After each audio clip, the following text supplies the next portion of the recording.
Assalamualaikum warahmatullahi wabarakatuh. Perkenalkan, nama saya Wan Melisa Novita dengan NIM F10812310068. Nah, pada kesempatan kali ini kita akan membahas beberapa topik nih. Yang pertama ada pengertian, ruang lingkup, dan tujuan strategi pembelajaran dalam proses pembelajaran di sekolah dasar. Terus yang kedua ada tentang kode etik guru, yang ketiga ada tentang kompetensi guru, dan yang keempat ada tahap perkembangan siswa di sekolah dasar.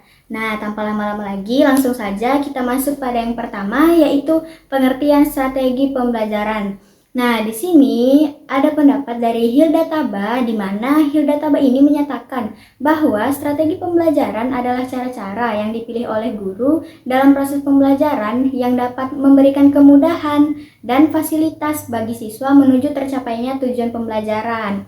Nah, di sini berarti guru itu akan memberikan kemudahan dan fasilitas bagi siswa melalui metode pelajaran yang dipilih, model pembelajaran yang dipilih, media ajar, ataupun hal-hal lain yang membantu proses pembelajaran. Nah, selanjutnya kita masuk ke ruang lingkup strategi pembelajaran.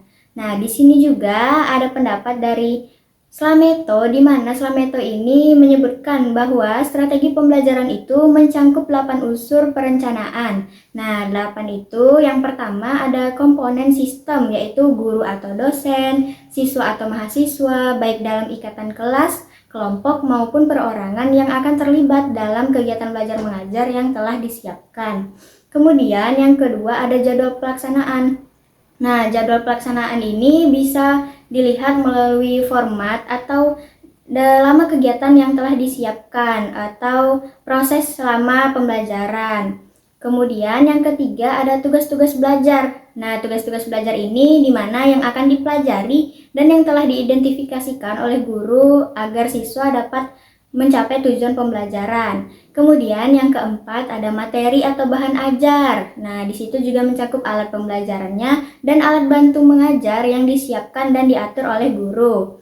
Kemudian yang kelima ada masukan dan karakteristik siswa yang telah diidentifikasikan. Nah, pentingnya kita sebagai seorang guru harus mengenal dan memahami karakteristik siswa yang telah kita ajar agar kita dapat memahami apa saja kebutuhan-kebutuhan mereka dalam proses pembelajaran. Kemudian yang keenam ada bahan pengait yang telah direncanakan. Nah, tentu saja kita mempersiapkan bahan yang sesuai dengan materi yang akan kita ajarkan. Kemudian yang ketujuh ada metode dan teknik penyajian telah dipilih. Misalnya, apakah dalam proses pembelajaran kita akan menggunakan teknik dengan cara berceramah, diskusi, ataupun teknik-teknik lain yang dipilih untuk menunjang proses pembelajaran. Kemudian yang kedelapan ada media yang akan digunakan. Nah, media ini tentu beraneka ragam ya. Jadi kita sebagai guru bisa memilih media mana yang kira-kira pas dan sesuai dengan karakteristik dan kebutuhan siswa yang akan kita ajar. Nah, selanjutnya kita masuk pada tujuan strategi pembelajaran. Nah, tujuan strategi pembelajaran pada proses pembelajaran di sekolah dasar itu untuk meningkatkan efektivitas dan efisiensi pengajaran, serta mencapai tujuan pembelajaran yang telah dirumuskan. Nah, tentu kita sebagai guru mempunyai kewajiban untuk membantu peserta didik atau siswa kita untuk mencapai tujuan pembelajaran yang memang sudah seharusnya kita capai.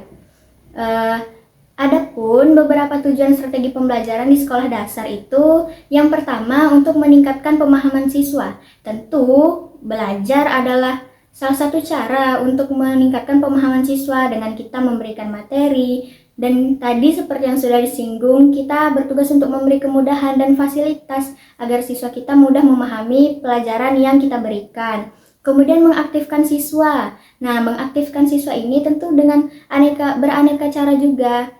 Contohnya seperti dengan belajar dengan cara diskusi. Dengan diskusi sesama teman sebayanya, maka siswa akan aktif. Di dalam situ dia akan bertanya, kemudian mencari tahu, kemudian berdiskusi, atau bahkan nanti mempresentasikan apa yang dia bahas bersama teman-temannya. Dengan begitu siswa akan menjadi lebih aktif.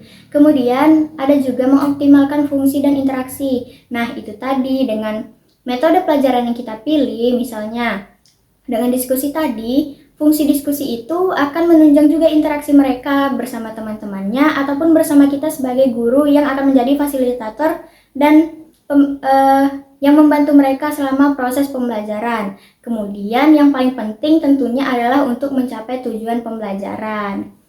Oke, selanjutnya kita akan masuk pada kode etik guru. Nah, guru Indonesia terpanggil untuk menunaikan profesinya ataupun karyanya dengan memedomani dasar-dasar sebagai berikut ini. Yang pertama, guru berbakti membimbing peserta didik untuk membentuk manusia Indonesia seutuhnya yang berjiwa Pancasila. Kemudian yang kedua, guru memiliki dan melaksanakan kejujuran profesional. Yang ketiga, guru berusaha memperoleh informasi tentang peserta didik sebagai bahan melakukan bimbingan dan pembinaan. Kemudian yang keempat, guru menciptakan suasana sekolah sebaik-baiknya yang menunjang berhasilnya proses belajar mengajar.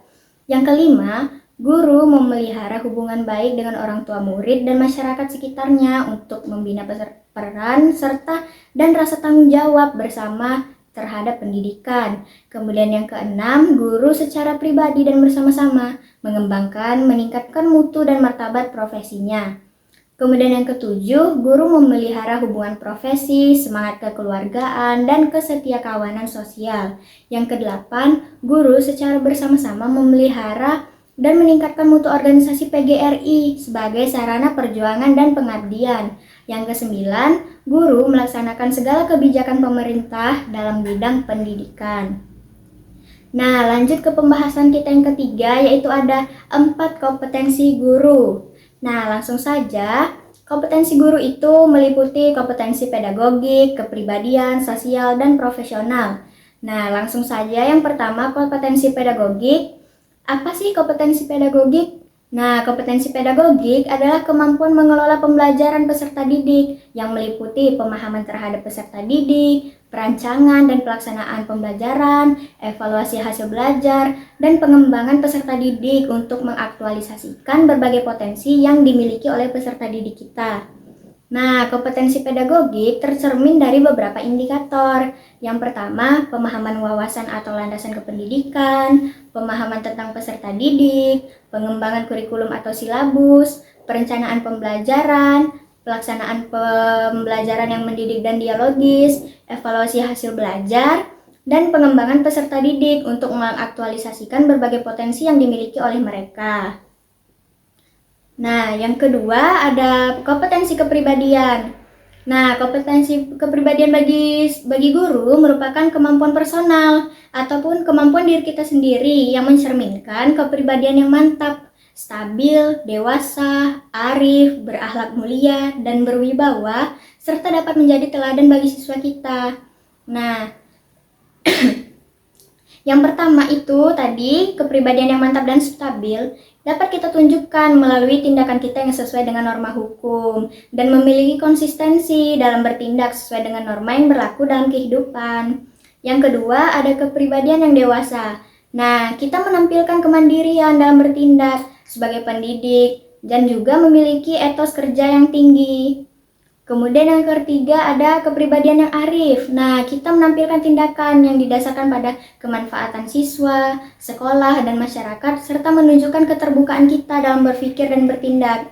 Kemudian yang keempat ada akhlak mulia dan dapat menjadi teladan. Nah, dengan itu kita bertindak sesuai dengan norma agama, iman dan takwa, jujur, ikhlas, suka menolong, dan memiliki perilaku yang pantas agar kita bisa menjadi teladan siswa kita. Kemudian ada kepribadian yang berwibawa. Nah, gimana sih? Tentunya dengan memiliki perilaku yang berpengaruh positif terhadap siswa dan memiliki perilaku yang disegani agar kita tetap dihormati dan disegani oleh siswa kita. Kemudian yang ketiga ada kompetensi sosial. Nah, kompetensi sosial merupakan kemampuan yang harus dimiliki guru untuk berkomunikasi dan bergaul secara aktif dengan siswa, sesama pendidik, tenaga kependidikan, orang tua wali siswa, dan masyarakat sekitar. Kompetensi ini merupakan kompetensi guru sebagai bagian dari masyarakat yang sekurang-kurangnya meliputi kompetensi untuk berkomunikasi lisan, tulis, atau isyarat secara santun, juga menggunakan teknologi komunikasi dan informasi secara fungsional. Kemudian bergaul secara efektif dengan peserta didik, sesama pendidik, tenaga kependidikan, pimpinan satuan pendidikan, orang tua atau wali peserta didik. Kemudian, bergaul secara santun dengan masyarakat sekitar dengan mengindahkan serta sistem nilai yang berlaku. Kemudian, menerapkan prinsip persaudaraan sejati dan semangat kebersamaan, di mana sudah tercantum pada Undang-Undang Nomor 14 Tahun 2005 tentang guru dan dosen. Nah, yang keempat ada kompetensi profesional. Kompetensi profesional merupakan penguasaan materi pembelajaran secara luas dan mendalam yang harus dikuasai guru. Nah, itu mencakup penguasaan materi kurikulum mata pelajaran di sekolah, dan substansi keilmuan yang menaungi materi, serta penguasaan terhadap struktur dan metodologi keilmuan. Setiap subkompetensi tersebut memiliki indikator esensial, itu sebagai berikut. Yang pertama, menguasai substansi keilmuan yang terkait dengan bidang studi. Hal ini berarti guru harus memahami materi ajar yang ada dalam kurikulum sekolah, memahami struktur, konsep, dan metode keilmuan yang menaungi dan koheren dengan materi ajar, memahami hubungan konsep antar mata pelajaran terkait, dan menerapkan konsep-konsep keilmuan dalam proses belajar mengajar. Kemudian juga menguasai struktur dan metode keilmuan yang memiliki implikasi bahwa guru harus menguasai langkah-langkah penelitian dan kajian kritis untuk memperdalam pengetahuan atau materi bidang studi.